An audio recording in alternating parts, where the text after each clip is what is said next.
says Isaiah. Oh, Sick again. Sick again. When you work 70 hours, then it'll be hour 80. Sleep like 15 total. It's absolutely ridiculous, but doesn't help when you're sick of work too, right? yeah, it was nice. I won't get into that. All right, we're going to start with a couple bits of news and the release of the Superman trailer.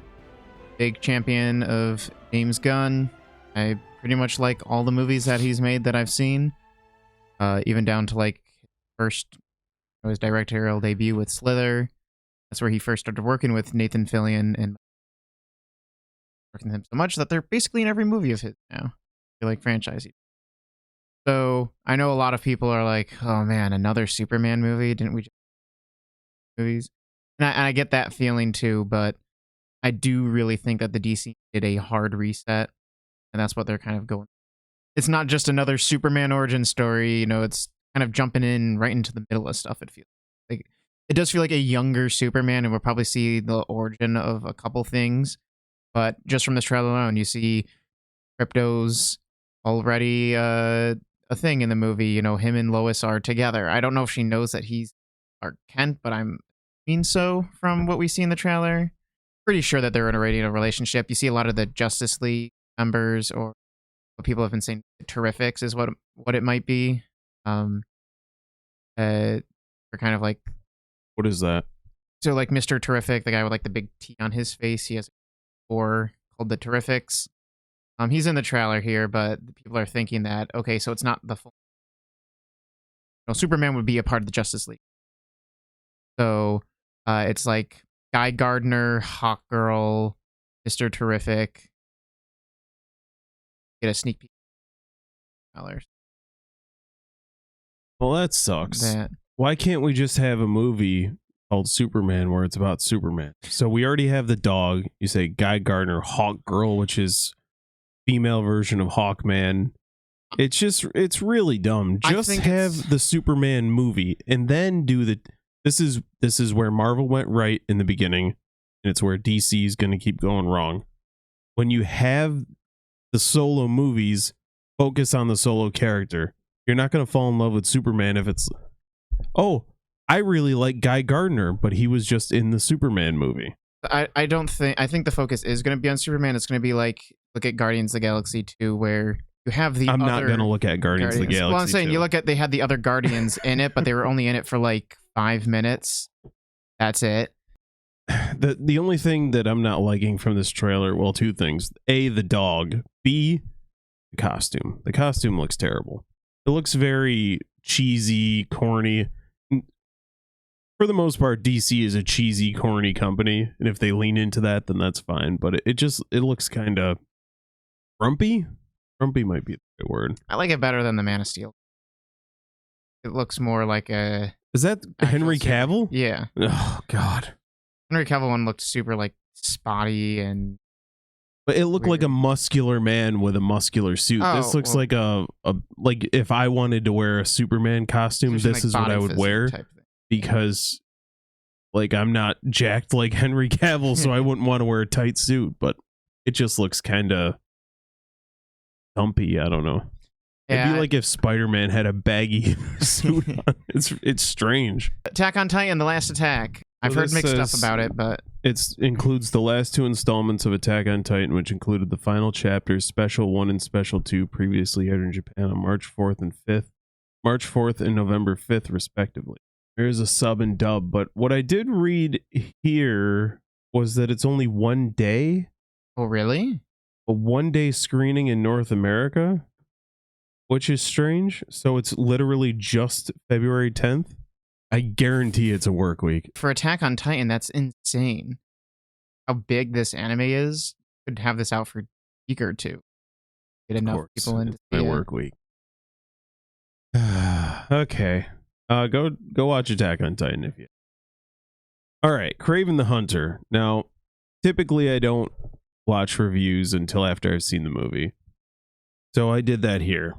And a lot of the people who I'm listening to, now I haven't watched Jeremy Johns, which is someone who I typically will follow after I do a review I don't like to get other people's thoughts in my head until I've gotten my thoughts out. But this time I just wanted to see what the general feel was.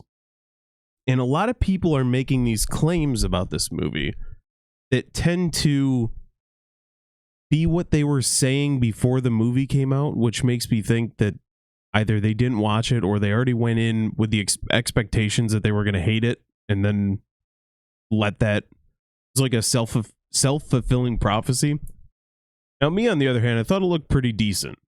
And it was a 2.5 out of 5. You know, it's a solid, good movie. And in terms of superhero movies over the last, since Endgame, it's one of the better ones, which is kind of sad to say. You throw Thor 4 and Ant-Man 12 and all those pieces of crap that they've run out. I understand it's different studios, but it's all superhero movies. One thing that I will give infinite praise to Kraven the Hunter, they did not mess around. It is a violent, gory blood fest. It is awesome. It's everything I wanted out of Venom. The movie is kind of... Let me take you through this opening scene. Kraven is he's a hunter, shocker, but he's on his way to a prison in like Siberia or something. But the only reason he's there is to hunt this like child trafficker guy. And it's one of the coolest scenes in movies that I've seen this year, but it kind of loses its way with the flashbacks and all sorts of things, but it's solid altogether. They do set it up for Sinister Six, but I don't think we're getting that. I think we should, but I don't think they're going to do it at this point.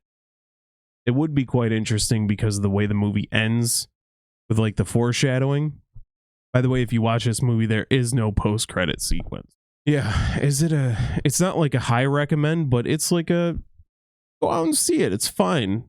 It's a solid movie. Don't go in there thinking, oh my God, they've changed directors and postponed this movie for years, and just go watch the damn movie.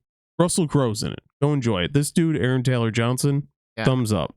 It would fall in the lines of like, it's better than like Ant-Man 2. Definitely better than Thor 2. But it's in that Thor 3, like Thor Ragnarok level, like very, very mid movie. It's worth a watch, especially if you just want to go see a movie. I mean, just don't let people cloud your judgment before you see it. Some of the stuff is super weird. He wouldn't, in that opening prison scene, as much as I loved it, he's climbing the walls and it looks super... Yeah, I saw that scene. I'm just like, oh, this is not good, but... Yeah, they cut some stuff out of that scene. 2 is harsh. If this was a 2.5, I wouldn't complain at all. It's very down the middle. There's some bad, there's some really good, there's a lot of blood. I was so happy with that. Yeah. So this isn't really a spoiler, but if you see this image on screen, this is the last image of the movie. So it's the origin story. So Kraven in Spider-Man 2 is a fully fleshed out villain. I want to talk very, very briefly about this game because I played it a little bit. It's free. It's kind of like League of Legends meets Overwatch. And it's super all right. It's kind of boring, but it's fun to play as these old characters. And they have, as you can see, Moon Knight up on screen now. But they have a bunch of different characters to use, and you unlock them as you go. I had to start with Venom, of course, but the art's really nice. It's very Overwatchy, but League of Legends style, where you have to control zones and things. Which Overwatch kind of is kind of a thing in Overwatch as well, but Overwatch had many different game modes. The game modes that I've been playing are strictly the League of Legends, Pokemon. There's a Pokemon version of that too. Well, I can't remember what it's called. Yeah, from what I play, I know what you're talking about. Like Pokemon Unite. Yeah. I played this a little bit too. I put like 400 hours into Overwatch. So I was playing this a little bit. This game reminded me of why I liked Overwatch. Overwatch slowly over time began to change and make itself less and less fun and more not focused on the casual enjoyer. The point where it's like, why do I want to play this game anymore? I'm just not having fun. And this game is recapturing what I felt when I played Overwatch 1. I probably would be playing it more if I wasn't into other games I'm going to talk about later. But yeah, I think I've only played like 4 matches. But I had fun with it, and having played a ton of Overwatch, if you liked the old days of Overwatch, definitely recommend. It's all right. Yeah. And cool for variety. A free game, just to jump in and play as these characters, Storm. Yeah. Oh, pretty badass. Another cool thing about this game as well, the battle passes they have for this never expire. So if you jump on the game a year from now, you can continue working on the battle pass you were doing, which people are saying like that is something that more games need to do. Because if you do the whole FOMO, like, oh, you got to play now or else you're going to miss out, it really, turns people away because they don't want to have to dedicate their lives to playing the game. Yes. So what I've been playing a lot of instead is The Witcher 2 Assassin of King. After the Witcher 4 announcement, I was kind of had the fire relit underneath me. I played the first game like 4 or 5 years ago, really enjoyed it, put like 80 hours into it. I started this game, it was on PC. It's all on PC though, because that's the only way that you can play Witcher 1 and then have your choices transfer over from Witcher 1, 2 to 3. And I don't PC game a lot, so I just and I was having trouble with the control thing, so I just stopped playing it. The game's $2.99? Yeah. Super, 85% for the Christmas sale. $11.22 for all 3 on Steam. Oh, yeah. So definitely if you're looking for these games. It's like 500 hours worth of content right there. Yeah. But the second game definitely you can see is a huge upgrade visually and technically combat wise from The Witcher 1.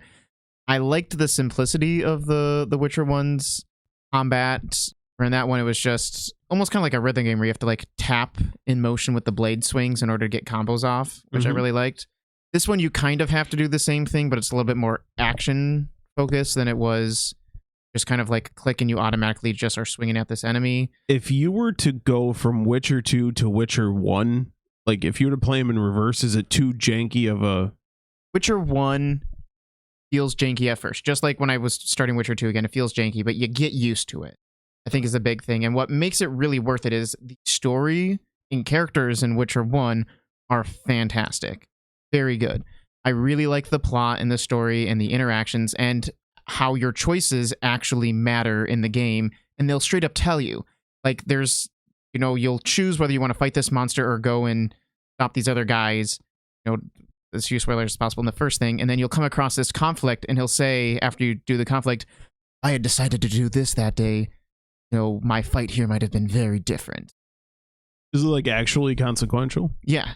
So like, because you chose, slight spoilers for the first game, because you chose to stop the guys trying to steal stuff from you, you kept them from figuring them out in time. They weren't able to enhance their soldiers. So when you fight them later, they're not enhanced yet. And it's like, oh, because you went to stop them and made them have to rush, it made them not as strong. But then the other side of that is, since you didn't kill that creature, there's like this thing that you can't get that has like less resources. So there is, and what I really like is they actually let you know that, hey, because you made this choice, this is what the consequence is. And what was it? I saw somebody talking about Dragon Age the Veilguard. And they said, in Dragon Age Veilguard, the idea is you can make whatever character you want. However, when you play the game, there's only one rook. In the meaning that they kind of act the same no matter what choice you do. You can't be like a total a-hole and be a bad person. Okay. Whereas in the Witcher games, where you're playing Geralt, so you would think, oh, less leniency with how you play him. That's actually not the case at all. You can play Geralt as this really good, kind-hearted person who's always giving people the benefit of the doubt, or you can play this really nasty person who's always trying to screw people out of their gold, and just it affects how people treat you. Yeah, I mean, it will super affect choices, like the way that you treat people. And so it really allows you to role play the character the way you want to. So for me, I'm role playing Geralt as a neutral party, he's generally a good person though. So like if somebody needs help, he'll do it. He's always going to ask for a bunch of gold, but if it comes down to, hey, either they pay you or you help them, it'd be like, okay, fine, I'll help you. But like, for instance, in my playthrough, the guy was like, hey, we really need you to do, like, this guy's paying you 200 gold to kill this monster, but you actually solve its problem instead because it actually helps us out. And I said, sure, for 200 gold. The guy goes, okay, I guess we can do that. And then I helped him out. I came in and he goes, hey, here's 100. I was like, you promised me 200. He goes, this is highway robbery. I was like, well, you promised me 200. I did this thing. I helped you out, but give me the money you promised me. And I get to play the character that way. Whereas like in Dragon Age the Veilguard, from what the people the video I saw that was talking about this, there would only be one way really to approach it. Like you can have 3 technical different dialogue options, but you still treat people generally the same way. Like you'll never get somebody, and I say, look at Baldur's Gate for this purpose thing. Baldur's Gate, you can piss your party members off to the point where they leave your party. You can't. That doesn't happen in Dragon Age the Veilguard because you know, can't do that type of thing. But yeah, no, it's been very fun. I think I'm near the end of Act 1. It's just more good character stuff. I have been relatively blessed to not really have anything from the Wild Hunt spoiled for me. So I'm really looking forward to getting to that game and just seeing like and what people consider to be like the the Magnum Open games like that. For all right, this one I'm gonna knock out first because it's gonna be quick. So I talked about this one several times, and I was editing an episode a couple weeks ago where I saw that, I had just watched episode 6, and the way episode 6 ends, like, oh yeah, after episode 7, 8, whatever it's gonna be, then I'll come back and talk about it. But episode 6 is the end. Not the end of the season, it's the end of the series. It's a short story, or a short limited series based on a novel. And I'm going to spoil it. So if you're worried about Sweet Pea, which I've talked about on several occasions, the only reason I'm spoiling it is because it's pissing me off the way that this ended. You were saying that like, oh, like this really seems like they're changing things up for an interesting kind of twist of where it might be headed. So, full spoilers for Sweet Pea, which I thought was a pretty decent series, but the way it ended has me very annoyed. Ella Purnell, she kills a few people. She kills like 5 people throughout the series. Nicole Lecky's character, Julia Blankensop, is her high school bully / current bully who's trying to buy her dead dad's house, and she ends up kidnapping her. Okay, this guy, Callum Lynch, works with Ella Purnell at the newspaper. Ella Purnell kidnaps Nicole Lecky. They work together after her character is kidnapped for like 3 episodes. They work together to kill her ex-husband. In the final episode, Nicole Lecky disappears because she can't take the guilt, whatever. Callum Lynch starts dating Ella Purnell and finds out what she's been doing. Okay?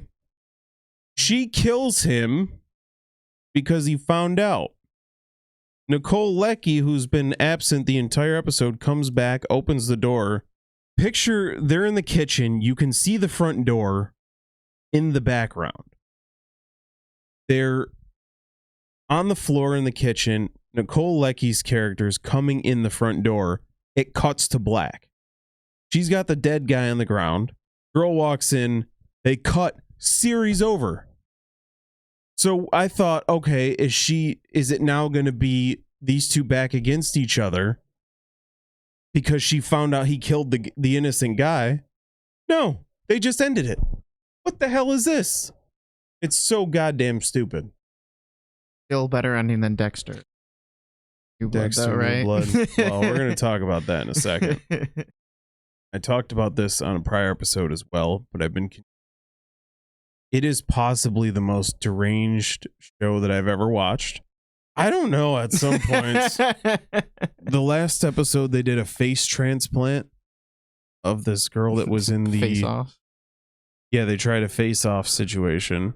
Because I know if you cut around the rim of the face, it just kind of, you can just pull your face off. Yeah. For instance, there's one episode, a guy is walking around on crutches. because he tucks his leg back into his pants to make it look like he's got one leg.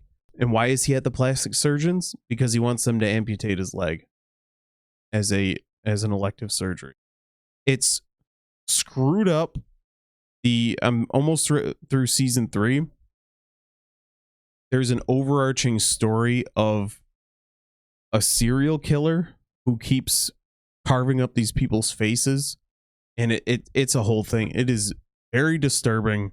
There's one episode that like legitimately kept me awake. I was watching it before bed, and it is this show is absolutely deranged. So watch at your own risk from 2003. All right. Tulsa King, saving the best for last. I watched one episode of this. Sylvester Stallone is a New York mobster who's fresh out of prison. His crew or gang or whatever, it's a new regime. They send him away. They don't want him in New York anymore. He goes to Tulsa, Oklahoma. And just to give you the vibe, I'll give you one scene to give you the vibe of what this series is. He goes into a weed dispensary shop. Goes up to the guy who owns the weed dispensary. Says, hey, I'll protect you from the gangs around here if you give me a percentage of your income. This is within 10 minutes of him being in Oklahoma. The guy goes, there's no gangs around here. So that's the dynamic right there. He's a mobster from New York trying to do mob stuff in Tulsa, Oklahoma. It is very interesting. White hair. Neil McDonough. Yeah, Neil. I like him a lot. Dexter Original Sin. Within the first... Oh, they're showing it in the trailer. Within the first 9 seconds, they undo the ending of Dexter New Blood. Not only do they undo the ending of Dexter New Blood, but the 10 episodes of Dexter New Blood Season 2 had been written before the show was canceled. Because guess what? Nobody liked the ending. Weird. You're telling me where Dexter goes completely against his character, becomes does everything that he wouldn't do? That's didn't like that? I mean, for people who have been listening to us for a long time, you'll remember we reviewed that ending when it first aired, and it was certainly an interesting... We went from loving that show to all of a sudden just like, wow. Yeah. It was nuts. Here's the thing with Dexter Original Sin. So we have 3 episodes so far. I've watched all 3, of course. I absolutely love it. It's actually good, so I should give it a watch then. It is... It's strange because the man who has done the... who's the showrunner, the director, the writer... did the first 4 seasons of Dexter, which 3 out of those 4 seasons are some of the best seasons of television ever. Seasons 1, 2, and 4. I don't care what anyone says about 3. That very disappointing in the middle. He was also the showrunner for Dexter New Blood. And he does Dexter Original Sin. So, to me, before I found out that he was the showrunner for all of those, it felt like the Dexter New Blood person was someone who just kind of heard of the show and didn't really care about it. The Dexter Original Sin feels like an homage to what feels like they appreciated what came before it. Classic Dexter. And you get the original intro theme back, except Patrick Gibson's version of Dexter is refining his character. So the opening scene where he slaps the mosquito and all that, it's like miss it. Well, he gets it, but then he like rolls over back into bed because he's not like this refined monster yet. Christian Slater as Harry Morgan, very good.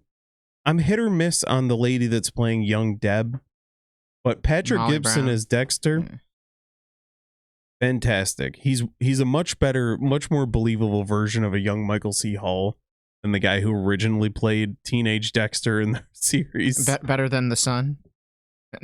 Yeah. So I'm gonna start doing episode by episode reviews as separate videos on my own time. So Well, I'll try to watch all these now. Like, I was waiting to see what you had to say before I watched it, because I was like, if you gave it the no-go, I was like, okay, I'm not going to waste my time. But if you like it, I'll definitely have to check. The premiere of Dexter Original Sin becomes Showtime's most streamed premiere with over 2.1 million global cross-platform viewers. Now you can add Showtime to like Amazon Prime and Paramount Plus and all sorts of things like that. So 2.1 million over. Would you rate the... I mean, the first episode's a 10 out of 10. And that's from someone who has watched Dexter more than anyone you know or anyone that you know knows. Yep, I'll combine together. Yeah. And Young Angel does very well. Young Masuka, he's almost got the laugh down perfectly. So, watch Dexter Original Sin. I would like to know somebody who's never seen Dexter. Watch this first episode and see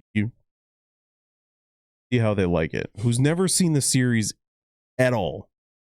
But, all right, let's move on. This is all I could find. That's fine. I mean, you could just go to the main book. Sword of Destiny right there. So it says... I didn't read the full book yet. But I just wanted to say, once again, since I've been getting back into The Witcher, I started listening to the book again. Especially, I was on overnights for a day again. So I was like, hey, I can actually listen to it since I can focus. Since people leave you alone? Yeah. So I listened to 2 of the short stories. I had listened to the first one, which was a story that was actually adapted in the first season of the show. And then these 2 were new to me, but just kind of reminded me why I loved the Witcher books so much. They're super well written and very interesting kind of moral dilemmas that they put you in, and it just really makes me feel like CD Projekt Red, when they made the Witcher games, got it. They put you in the shoes of Geralt, where you can actually make the moral decisions now, whereas in these ones are more about like we're going to show you the consequences of these moral decisions that Geralt makes, and why, you know, based on his path as the Witcher and supposed to be neutral, why certain people view what he did one way and other people view what he did the other way. So the 2 stories that I listened to, the first one was a Shard of Ice, which is essentially, for that one, it's Geralt and Yennefer are in a town, and there's another wizard that's in town who had a thing with Yennefer as well, and she can't decide between the 2 of them, about them saying, all right, I guess we're going to fight to the death over each other. Just kind of like the interesting stuff that happens between that. And that one is way more of a character piece. Not a lot of action in that one, but it's just so well written that you really get to understand these characters and see them do the things that is like, okay, yeah, this all makes sense, and you actually get to learn something really. And then the second one that I listened to all the way through was Eternal Flame, and that one's about Geralt meeting up with Dandelion, and they go into a bar, and the guy they meet there, and the second one of him pops out. One of them's a doppelganger, and just kind of like this little hijinks that happens, and it's a little bit more action-oriented, not a lot of like actual sword fighting, but kind of like the dilemma of, all right, he's a monster hunter, but is this doppelganger actually a monster? You know, think, feel, it has this reasons for doing things, and then kind of where that story ends up going. And what I really liked about this story is it had like comedy of circumstances a lot in it, and it was actually well written to the point where, you know, it doesn't feel overdone or not entertaining. So with these, so you listen on audiobook, and yes, they're short stories. About how long are the audio? Per story, maybe anywhere between like an hour to 2 hours per story. Nice. Maybe about an hour and a half is normal length one. It's kind of all over the place. So for like Eternal Flame, it had 3 chapters, but the first chapter was like 55 minutes or 45, 55 minutes. And then the other chapters were like 20, 30 minutes, like that. Nice. It really does depend on the story. Now, only the first 2 books are short stories like this. So the first book, which is The Last Wish, it's actually technically the second book, but people say at first, and Sword of Destiny is the second book. So once I finish this one, I'll go on to Blood of Elves, which is where it becomes a little bit more serialized, and you get like actual full story from beginning to end. The reason being that when the author first started writing these, they were just little short stories in like newspaper magazines. And these were just collections of stories. But I think it's really genius because you're getting these little looks into this character, and you get to understand who this character is as a person and who these people surrounding him are as people. That way, when you go into, I'm sure, the full-on novels, you already understand who these characters are. It actually is very much why I think the web show Hell of a Boss works so well. Because the entire first season, for the most part, is just random episodes that, don't really connect much to each other, but you really get to learn who these characters are, so that way when the story starts hitting in, you actually care about what's happening to them. I have to finish this book first, but I always say that The Last Wish, the first Witcher book, is my favorite book I've ever read, because it is, like, every word has a purpose. There's no filler content that's just there to fill up book space. Every line that he wrote had a reason for being in there that adds to the story or means something later on or kind of ties into the theme without you knowing it. Is it the same author throughout? Yeah, and I can't pronounce his name. I think it's Andre. He actually stopped writing them in like 2002, 2003. Then the games really picked up. And then he started writing more short stories and spin-off stuff. I'm excited to kind of see where those go, but it is cool that the success of the games has led to more stories being. All right, this little drama happened with Don. Now, when it comes to the show and manga itself, we can't sing his praises enough. That's why, like, anything that we're going to talk about today, I don't think represents the show at all. I just think it represents the stupid communities out there. And so essentially what happened is a fan artist drew the main cast for Don, but they were essentially race swapped. And the English voice actor for Okarun made that his profile picture and was seeing all this stuff about, like, oh, we need more of this and that. And then he ended up taking it down after a lot of backlash, and then just kind of like privating his Twitter account, X account. From their perspective, it's okay to race swap, because this is what media has ingrained into people's brains, is it's okay to race swap a white person to a black person because we need more black person representation, which I've always said, then make more new, interesting black characters. Why do you have to race swap? That takes effort and I talent. know. It's like there are so many specifically talent that they don't have. Yeah, for these people, they don't actually care about inclusivity. It's about being what they consider to be quote unquote socially acceptable. People with opinions and what they see as the right thing, or what they internet deems to be socially acceptable in the name of inclusivity. Which, if you're being inclusive, you should include everything. This whole idea of, oh, we can't have pretty characters, like even Stellar Blade is a bad thing. Women don't want to see women like that in video games sexualized. It's like, that's actually not true, first off. Second off, she's based off a real life actress. So it's not like it is completely fake. What I find very interesting about all the weirdos moving to Blue Sky is that they don't understand yet that the problem people are the people who are moving to Blue Sky. They're all going to eat each other alive. They're all going to go back to Twitter/X. Well, just and it's so funny. It's an echo chamber. Like, that's why a lot of people are like, oh, when Elon Musk took over X and unbanned a lot of people, they were like, oh, this is terrible.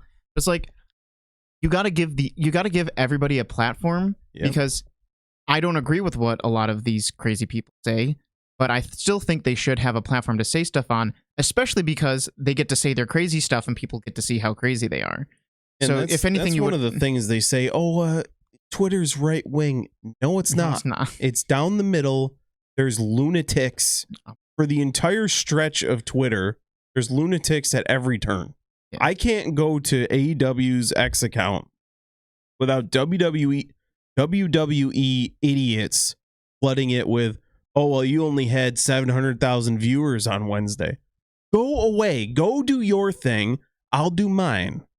Like, these people, they have the alerts turned on for AEW so that they can get in and try and, But back to this. So My issue with this is not that he made it his profile picture. What he My said. issue is the follow-up to it.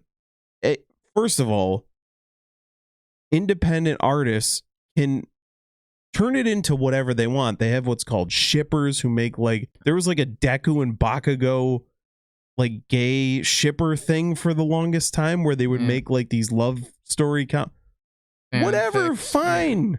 Yeah. It gets more people talking about but when you A, make it your profile picture, then you B, followed up with some dumb stuff. Every time there's a black actor cast in a role in fantasy where the source material is a lighter skinned character, someone always has something to say about it. So Tyron, it doesn't affect the character whatsoever. It's like yeah. So actually, if you don't know, AJ Beckles is a black actor voicing Okarun.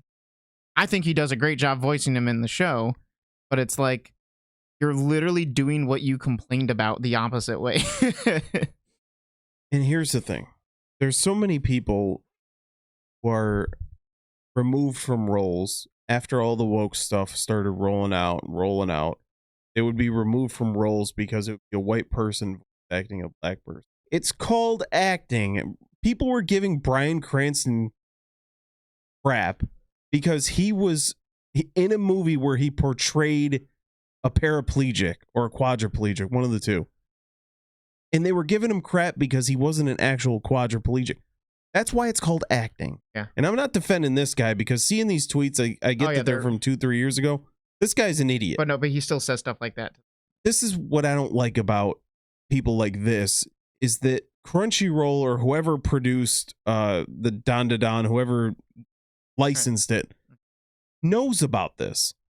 Don't hire people like this. Hire people who what was that thing we were just talking about with, was it Genshin, where the person was promoting a boycott of Genshin? Oh yeah. Because of some it was the bull nonsense. But don't hire these people. Well, this is the kind of thing where I might not even finish the Don Da Don anime after stuff like this, because now every time I hear this idiot, I'm gonna think of this crybaby moron who got gifted a role in one of the top anime of 2024, possibly the top, debatable.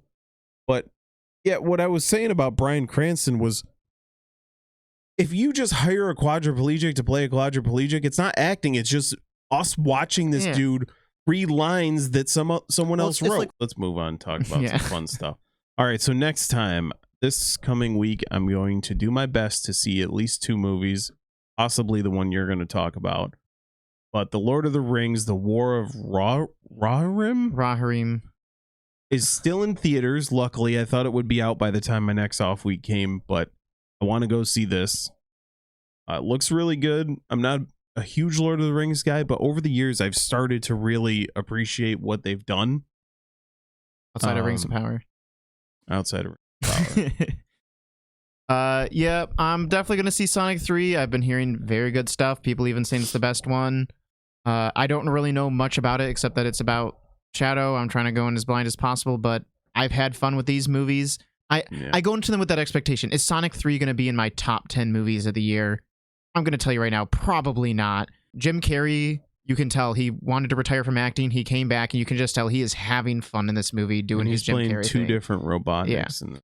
And so, and that's what I think matters the most, is it's going to be a good time. And I saw somebody mention this where it's like, imagine the world where they never fix Sonic's design. Oh, this never would have. This movie doesn't exist. This movie wouldn't have existed. But so just goes to show you, when you do stuff that appeases the fans and not just appeases your market or whatever the heck idea you think you have, you can have big success.